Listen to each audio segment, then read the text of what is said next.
On attaque l'activité 3 du chapitre. On vous dit qu'on considère une fonction affine qui a comme expression f de x égale un certain nombre a fois x plus un autre nombre b, défini sur grand R. On vous demande, à l'aide d'un fichier GeoGebra, d'observer ce qui se passe sur l'allure de la courbe de la fonction lorsque a et b varient.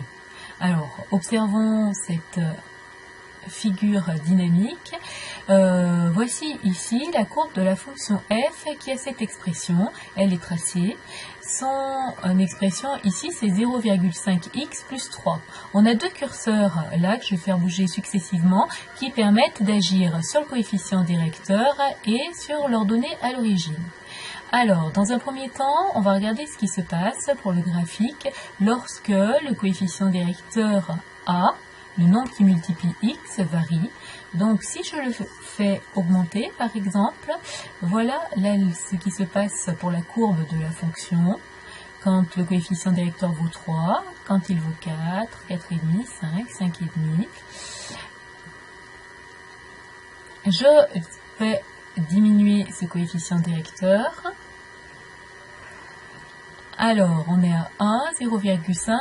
Vous pouvez essayer d'imaginer ce qui va se passer lorsque le coefficient directeur vaut 0. C'est l'inclinaison de la droite.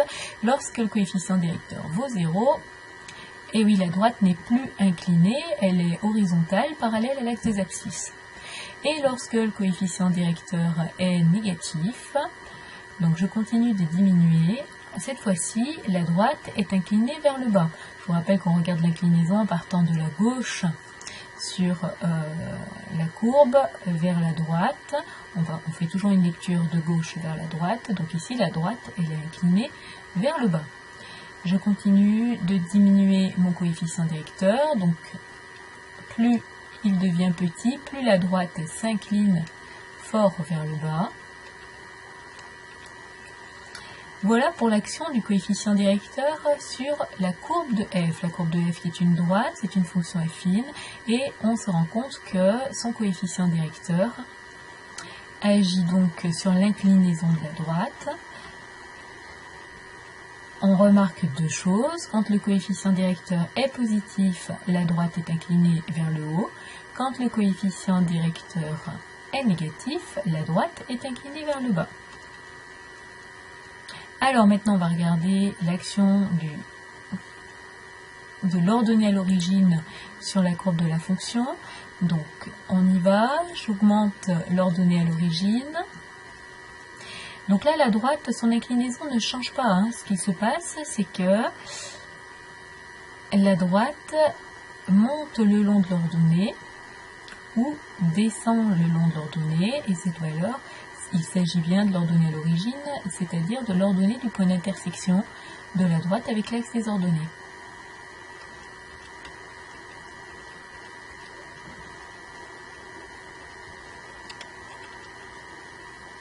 Donc on vient de faire apparaître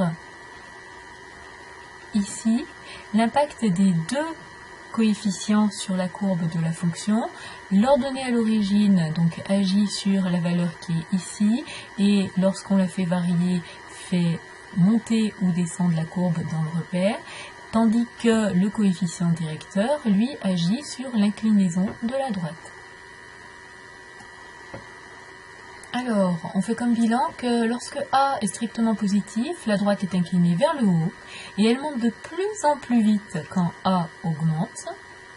Lorsque A est négatif, la droite est inclinée vers le bas et elle descend de plus en plus vite quand A diminue. Quant à B, c'est l'ordonnée du point d'intersection de la droite et l'axe des ordonnées.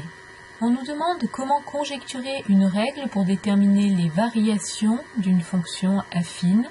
Je vous rappelle que les variations d'une fonction, c'est dire sur quel intervalle la fonction est croissante et sur quel intervalle la fonction est décroissante. Quand est-ce que la courbe monte, quand est-ce qu'elle descend. Les variations d'une fonction affine sont assez simples puisqu'une droite a toujours le même comportement. Soit la droite monte, soit la droite descend. Soit la fonction affine est croissante, soit elle est décroissante. Et pour deviner, pour comprendre dans quel cas elle est croissante et dans quel cas elle est décroissante, On va donc regarder le coefficient directeur. Lorsque a est strictement positif, la fonction est croissante. Lorsque a est strictement négatif, la fonction est décroissante. On utilise le coefficient directeur de f.